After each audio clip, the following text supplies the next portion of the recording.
আসসালামু আলাইকুম। আজ আমি আপনাদের সাথে শেয়ার করব চিকেন বিরিয়ানি রেসিপি।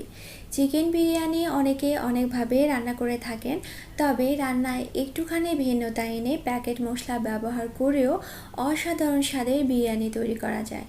অনেক আপুরা আছেন বিরিয়ানি রান্না করার পর অনেক ক্ষেত্রে দেখা যায় বিরিয়ানিটাকে নরম করে ফেলেন। এই ধরনের সমস্যাগুলো এড়াতে ঠিক কোন পদ্ধতিতে বিরিয়ানি করলে সবচেয়ে বেশি পারফেক্ট ও ঝরঝরে বিরিয়ানি হবে সেই রেসিপিটাই শেয়ার করব। চলুন তাহলে দেখে নিই কীভাবে তৈরি করবেন। এখানে আমি 1.5 কেজি মুরগির মাংস নিয়েছি আর এগুলোকে ছোট ছোট টুকরো করে কেটে নিয়েছি। আপনারা চাইলে বড় টুকরো করেও কেটে নিতে পারেন। এখন এর মধ্যে সামান্য পরিমাণ লবণ ও সামান্য পরিমাণ জর্দা রং দিয়ে দিচ্ছি। আপনাদের হাতের কাছে যদি জর্দা রং না থাকে এর পরিবর্তে সামান্য পরিমাণ হলুদ দিলেও চলবে। এখন মাংসগুলোকে ভালো করে মেখে নিচ্ছি। ঠিক একই রকমভাবে আমি আলুর ভেতরেও সামান্য জর্দার রং এবং লবণ দিয়ে ভালো করে মেখে নিচ্ছি। মাখানো হয়ে গেছে, এখন আমি আলু আর মাখানো মুরগির পিসগুলো একটু ভেজে নেব। আমি এখানে খুব বেশি আলু নিইনি, তবে আপনারা যদি বিরিয়ানিতে আলু খেতে পছন্দ করে থাকেন আলুর পরিমাণটা আরেকটু বাড়িয়ে দিতে পারেন। আর খুব বেশি ভাজারও প্রয়োজন হবে না, হালকা একটু কালারটা একটু চেঞ্জ হলে তুলে নিতে হবে। আমার আলুগুলো ভাজা হয়ে গেছে, আমি তুলে নিচ্ছি।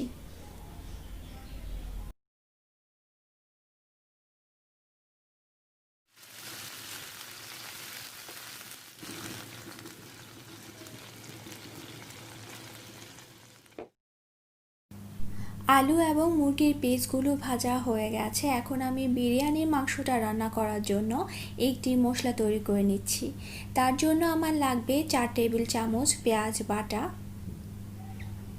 1 টেবিল চামচ রসুন বাটা, 2 টেবিল চামচ আদা বাটা, হাফ কাপ পরিমাণ টক দই, 2 চা চামচ ধনিয়া জিরের গুঁড়ো। এখন রাঁধুনি বিরিয়ানি মশলা থেকে আমি অর্ধেকটা এখানে দিয়ে দিচ্ছি, বাকিটা পরে ব্যবহার করব। মশলাটা ভালোভাবে মিশিয়ে নিচ্ছি, মেশানো হয়ে গেছে, চলুন এবার রান্নায় চলে যাই। এখানে আমি 1/4 কাপ তেল দিয়ে দিচ্ছি, আপনারা চাইলে ঘি মিশিয়েও দিতে পারেন। এর মধ্যে দিয়ে দিলাম 2টি এলাচ, 1 টুকরো দারচিনি, 2টি তেজপাতা এবং 3 টেবিল চামচ পেঁয়াজ কুচি। পেঁয়াজগুলোকে আমি গোল্ডেন কালার হয়ে যাওয়া পর্যন্ত একটু ভেজে নেব। পেঁয়াজটা ভাজা হয়ে গেছে, এখন আমি যে মশলাটা আগে রেডি করে রেখেছিলাম সেটা দিয়ে দিচ্ছি।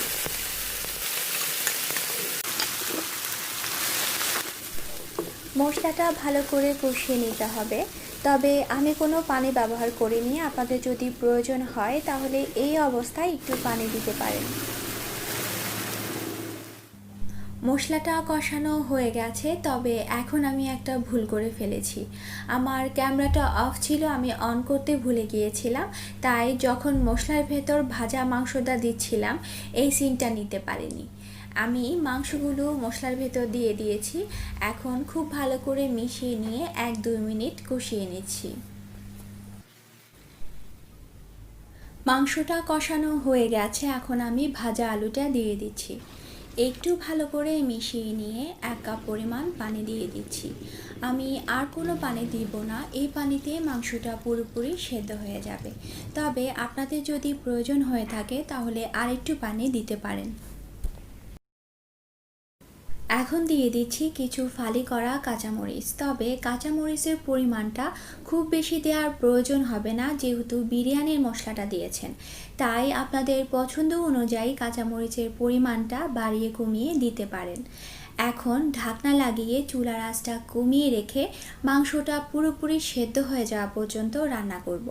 অবশ্যই মাঝে মাঝে ঢাকনাটা খুলে একটু নেড়েচেড়ে দিতে হবে। মাংসটা রান্না হতে থাক, চলুন এবার পরের ধাপে চলে যাওয়া যাক। আপনাদের বোঝার সুবিধার জন্য আমি মেজারমেন্ট কাপের 4 কাপ পরিমাণ পোলাও চাল নিয়ে খুব ভালো করে ধুয়ে 10 মিনিটের মতো পানিতে ভিজিয়ে রেখেছিলাম। এখন এই চালটার পানিটা খুব ভালো করে ঝরিয়ে নিচ্ছি। এখন আমি খুব ঝটপটে একটি পোলাও রান্না করে নিয়েছি। তার জন্য 1/4 কাপ পরিমাণ তেল দিয়ে দিয়েছি। তার মধ্যে দিয়ে দিলাম 2টি তেজপাতা, দারচিনি ও 2টি এলাচ। এখন পানি ঝরিয়ে রাখা চালটা দিয়ে দিচ্ছি। চালটাকে আমি 1-2 মিনিট একটু ভালো করে ভেজে নিচ্ছি।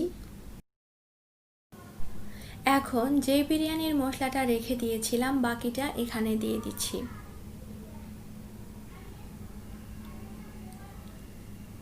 দিয়ে দিচ্ছি কিছু ফালি করা কাঁচামরিচ, পরিমাণ মতো লবণ।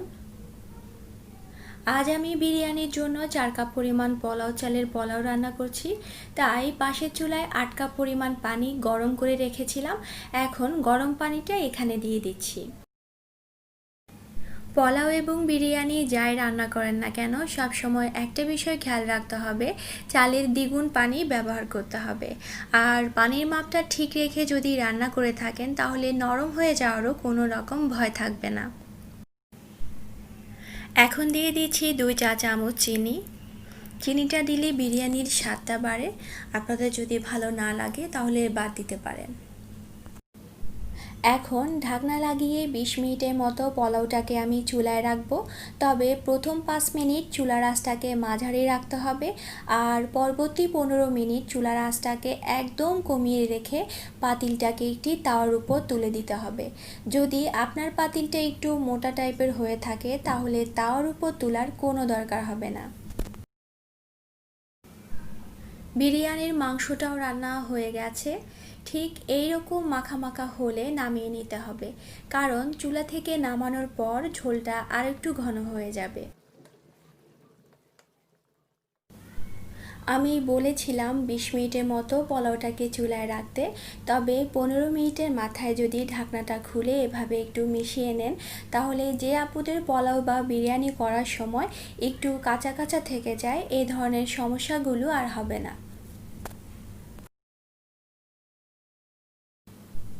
পোলাওটা হয়ে গেছে, কিন্তু আমি এখান থেকে কিছুটা পোলাও তুলে রাখছি। এখন রান্না করা মাংসটা এখানে দিয়ে দিচ্ছি, তবে একসাথে সবটা দিচ্ছি না, একটু একটু করে কয়েকবারে দিব। প্রথম লেয়ারটা দেয়া হয়ে গেছে। এখন আমি কিছু কাঁচামরিচ দিয়ে দিচ্ছি। কাঁচামরিচটা দিচ্ছি শুধুমাত্র ফ্লেভারের জন্য। এখন দিয়ে দিচ্ছি কিছু পেঁয়াজ বেরেস্তা। বিরিয়ানিতে পেঁয়াজ বেরেস্তাটা দেওয়ার অবশ্যই চেষ্টা করবেন, বিরিয়ানির স্বাদটা বাড়াতে অনেক সাহায্য করে। এখন আবার পোলাও দিয়ে দিচ্ছি, আর আমি এভাবে করে প্রত্যেকটা লেয়ার একইভাবে দিব। আপনারা যদি বিরিয়ানির স্বাদটা আরেকটু বাড়াতে চান তাহলে এই লেয়ারগুলোর ভেতর বাদাম কুচি, কিশমিশ কিংবা মাওয়া দিতে পারেন, তাহলে বিরিয়ানির স্বাদটা আরও অনেকখানি বেড়ে যাবে। কিন্তু আমি যেহেতু আজ খুব ঝটপট একটি বিরিয়ানি রান্না করে দেখাচ্ছি, তাই আমি এইসব ঝামেলার কিছুই করলাম না। এখন ঢাকনা লাগিয়ে চুলার আঁচটা একদম কমিয়ে রেখে 10 মিনিটের জন্য একটি তাওয়ার উপর তুলে দমে রেখে দিচ্ছি। কিন্তু 5 মিনিট পর আমি বিরিয়ানিটাকে একটু মিশিয়ে নেব। এটা একেবারেই অপশনাল, আপনাদের যদি করতে ইচ্ছে করে করবেন, আর না করলেও কোনো সমস্যা নেই। 5 মিনিট হয়ে গেছে, এখন আমি বিরিয়ানিটাকে একটু মিশিয়ে নিচ্ছি। প্যাকেট মশলা দিয়ে যদি খুব চটজলদি বিরিয়ানি রান্না করতে চান তাহলে আজকের রেসিপিটা আপনাদের জন্য একদম পারফেক্ট হবে। আর এই বিরিয়ানিটা কিন্তু খেতেও অসাধারণ হয়। আমার আজকের রেসিপিটা যদি আপনাদের ভালো লেগে থাকে তাহলে প্লিজ আমার চ্যানেলটিকে সাবস্ক্রাইব করবেন এবং পাশে থাকা বেল আইকনটা প্রেস করে রাখবেন, যেন পরবর্তীতে আমি যে ভিডিও আপলোড করি না কেন নোটিফিকেশনটা পেয়ে যান। মেশানো হয়ে গেছে, এখন আমি আবার ঢাকনাটা লাগিয়ে 5 মিনিটের জন্য রেখে দিচ্ছি। তৈরি হয়ে গেছে প্যাকেট মশলায় চিকেন বিরিয়ানি। আপনারা যদি এই রেসিপি ফলো করে রান্না করে থাকেন তাহলে আপনাদের চিকেন বিরিয়ানিও অনেক বেশি পারফেক্ট হবে। আমার রেসিপি ভালো লাগলে আমার চ্যানেলের ভিডিওগুলো আপনাদের ফ্রেন্ডস এবং ফ্যামিলির সাথে শেয়ার করবেন। কথা হবে অন্য কোনো ভিডিওতে নতুন কোনো রেসিপি নিয়ে। সেই পর্যন্ত ভালো থাকবেন সবাই। আল্লাহ হাফেজ।